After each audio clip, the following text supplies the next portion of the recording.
আমার নাম গৌতম সরকার। আমি প্রাণিক হিলিংয়ে যখন ফার্স্ট জিনিসটা বুঝি, হঠাৎ ওখানে একদিন কাজের সময় আমার হাতে চা পড়ে যায়।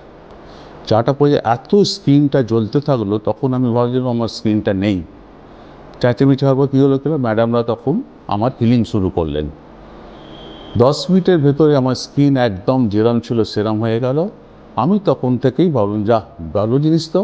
আমি তখন 2004-এতে বেসিক ক্লাস শুরু করলাম। তারপরে নিজে থেকে যখন শেখার পরেতে আর কিছুদিন পরে একদিন বাইক অ্যাক্সিডেন্ট হলো, আমার হাঁটুতে লাগলো। সেটা আমি নিজে থেকেই ট্রিটমেন্ট করে সারিয়ে ফেললাম। তারপর আমার পাইলসের প্রবলেম ছিল, সেটাও আমি নিজে থেকে ট্রিটমেন্ট করে, কোনো ডাক্তার কোনো ওষুধ কিছু করে নিয়ে আমি ট্রিটমেন্ট করলাম। আমার স্পাইন ছিল, তারপরে স্পন্ডিলাইটিস ছিল। এগুলো আমি নিজে থেকে ট্রিটমেন্ট করে আমি সব কিছু ঠিকঠাক করেছি।